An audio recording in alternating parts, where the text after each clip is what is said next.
অন্যের জন্য শুভ কামনা করলে এটা ফিরে নিজের দিকে আসে, এটা খেয়াল রাখেন।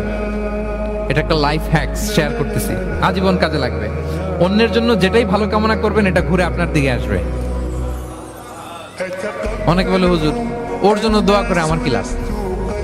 নিজের জন্য আল্লাহ আমারে মাফ করে দাও, আল্লাহ আমারে সমৃদ্ধি দাও, আল্লাহ আমার বেতন বাড়াও, আল্লাহ আমার ব্যবসায় বরকত দাও, আল্লাহ আমার ছেলেরা হাফেজ বানাও, আল্লাহ আমার বউ, আল্লাহ আমার মেয়ে, আল্লাহ আমার আমার আমার সব আমার ভালো আপনি চাচ্ছেন নিজের জন্য, অন্যদের জন্যও চান।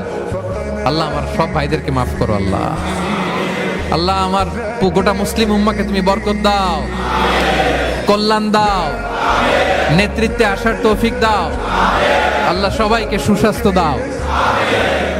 এটা ফিরে আপনার দিকে আসবে।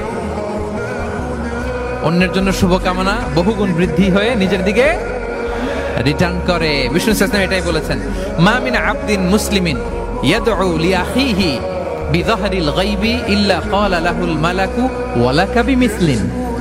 কেউ যদি তার ভাইয়ের অনুপস্থিতিতে তার ভাইয়ের জন্য দোয়া করে, ফেরেশতারা ওই দোয়াটা তার জন্য আগে আগে করে। তাহলে অন্যের জন্য শুভকামনা করলে, দোয়া করলে লাভ না লস? ধরেন আমি মোশাররফ ভাই